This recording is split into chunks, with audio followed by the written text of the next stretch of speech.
ഒരു ദിവസം സിദ്ദീഖുൽ അക്ബർ റളിയല്ലാഹു തആല അൻഹു അല്ലാഹുവിന്റെ ഹബീബിന്റെ ചാരത്ത് വന്നിട്ട് കരയുകയാണ്. അല്ലാഹുവിന്റെ റസൂൽ ചോദിച്ചു, അല്ല സിദ്ദീഖുൽ അക്ബർ തങ്ങളെ, നിങ്ങൾ എന്തിനാണ് കരയുന്നതെന്ന് പറയുമോ?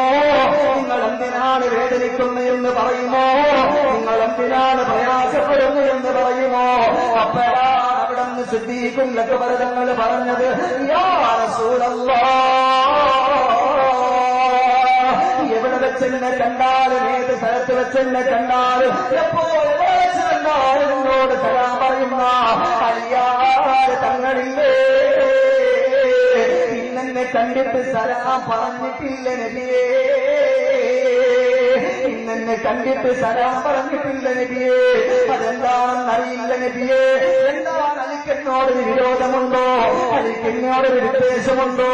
എനിക്കെന്നോടൊരു തെരുവുണ്ടോ? അതുകൊണ്ട് നബിയേ സങ്കടമുണ്ട് നബിയേ.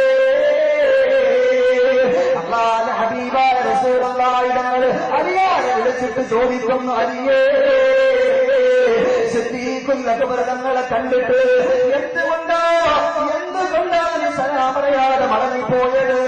അവിടെ അലിയായ തങ്ങൾ പറഞ്ഞ മറുപടി എന്താണ്?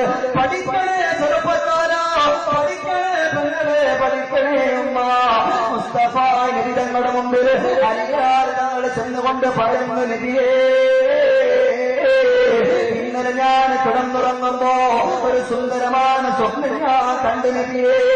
ആ സ്വപ്നത്തിൽ അല്ലാഹുവിന്റെ സ്വർഗമാണ് ഞാൻ കാണുന്നത്. അതിൽ സുന്ദരമാക്കപ്പെട്ടൊരു കൊട്ടാരം ഞാൻ കാണുകയാണ്. ആര് കണ്ടാലും കൊതിച്ചു പോകുന്ന, ആര് കണ്ടാലും ഒന്ന് കയറി നോക്കാനും ആഗ്രഹിക്കുന്ന സുന്ദരമാക്കപ്പെട്ടൊരു കൊട്ടാരം ഞാൻ കണ്ടു നബിയേ.